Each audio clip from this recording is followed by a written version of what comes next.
Hello everyone, it's me, the Boss Hog, and we're back with a new video in a different format. And really, it's just to explain the videos that I'm going to be doing over the next couple of months. I decided to do this pretty much for the same reason that I decided to do this channel in the first place, which is basically to put myself out there, to be held accountable, and to keep me focused. I've really found it very difficult to make videos over the last couple of months with life and work and just general everything. So I thought if I do this, then I'm too stubborn not to deliver on it. And if I do fall short, then I have YouTube comments, which I'm sure will put me in my place. So this is a new approach. Let's see how we do it. All right, so nothing super fancy here then. In terms of March videos, we're going to start with our portfolio summary, and I'm going to be doing this tomorrow.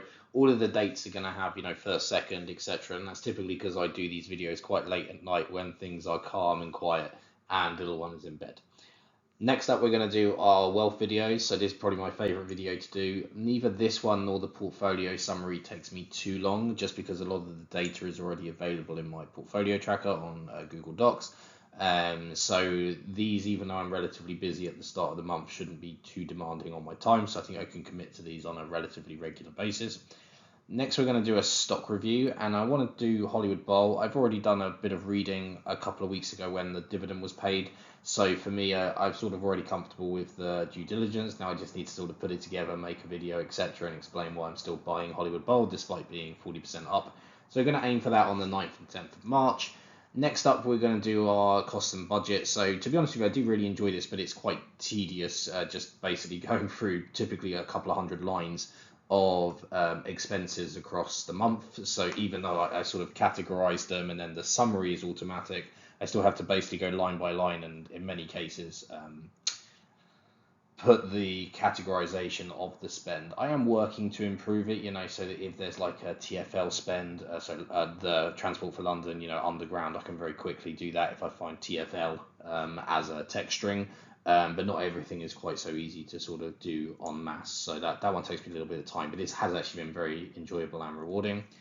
Um, Next up, I'm going to call this one like industry specific, and this is going to be telco investing. I'm not sure if I'm going to do one of these every month, but I think this might be a fun one. This was actually a question that I got, I think it was in late December, and I'm just really getting around to it now despite starting on it in January. I've worked in telecoms for a long time. I rarely invest in telecoms because, to be honest with you, I don't think it's a particularly good investment. But at the same time, I'd like to sort of explain what I'd be looking for if I was investing in telco. And to be fair, one of my largest positions is Gamma Communications, a telco that I think is fantastic. And I'm also notoriously bearish about Vodafone. So I guess I'll explain why I really love Gamma, don't like Vodafone at all, and in general what I'm looking to invest in or avoid with telco stocks. So I'm going to do that sort of 22nd, 23rd. Next up, we're going to do a stock review as well. So whereas we're doing Hollywood Bowl, obviously a specific stock earlier in the month, what I think I'm going to do is sort of one stock review on a specific company each month. And then if I have time, a stock review on either an investment trust or an ETF or etc. I think SMT is one of the more interesting ones, just because it has 30% private. It's got a very colourful history, and it invests in sort of some fairly exotic companies. It's also sort of been moving its exposure away from sort of medicinal and healthcare more into things like China, delivery, retail, consumer discretionary, as well as tech, which is how it's normally seen, but I would argue incorrectly. So that should be a good one as well. We're going to do that toward the end of the month there as well to squeeze it in. I'm going to treat these videos, and again, I want to do one each month. So we're going to start with Let's Make a Plan, right? In a month's time, there'll be a very similar version of this. And again, we're going to do this actually this time on the 30th of March. The reason for that is because I've actually got a holiday in early April. So this will be before I go on holiday, and then potentially a bit of a gap here after the portfolio summary. So I'll kind of squeeze these videos in before I go away. Then I'll do a stock review for Genius when I'm back from holiday.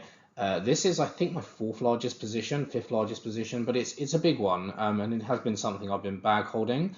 By the time we do this, then latest results should be out, so we'll be able to look at them. And again, we'll just talk through them, why I'm excited about them, and to hold them, and basically review the latest earnings as well. That should be good fun. Then we're going to do costs and budgets similar to before, this time on the 17th and 18th. Then we're going to do, again, why I dislike Vodafone. I'm, again, notoriously bearish. I'm in sort of Discord grumbling about them all the time. I just think terrible investment, terrible company, real value trap in my opinion, and nothing that's been happening recently in terms of the new CEO, the new strategy, which I spent an hour on a few months ago, or indeed the disposals of sort of their Spanish and looks like the Italian arm as well. Just it doesn't look very good to me at all. But there's more I'd like to discuss about Vodafone, so I'm going to do another video, and then maybe I'll let that bear live for a little while. But I'll aim to do that sort of 21st, 22nd of the month. And then we're going to aim to do again a stock review of my second largest position this time, Allianz Technology Trust. This has been a fantastic performer for me. I'm up very comfortably, and I've been aggressively buying over the last month. Despite being very green, I continue to think this is an absolute slam dunk of a buy. But I'd still like to talk through it. They have made some changes to the larger positions now, so a real sort of Microsoft and Nvidia focus, so actually a bit different to SMT. But again, Nvidia is sort of everywhere at the moment, so quite difficult to avoid. But again, I do really like the overall portfolio that they have, not just Nvidia. So this is what we're going to commit to over the next 2 months. We'll sort of see how we perform when we do the April video. Right, let's make a plan. And then we'll keep this on a rolling 2 months, and we'll do a quick review just to, again, make sure that we haven't let anything slip. So hopefully this is going to be really beneficial. It may be interesting to people to see what's coming. At the very least, again, I'm hoping this is going to keep me focused and accountable. And so we're going to get into a more consistent rhythm with the release schedule. Anyway, that's everything I've got for now. Thank you very much, and you should see another video from me in 24 to 36 hours on the portfolio summary as of the end of Feb. All right, thanks very much. Bye for now, everyone.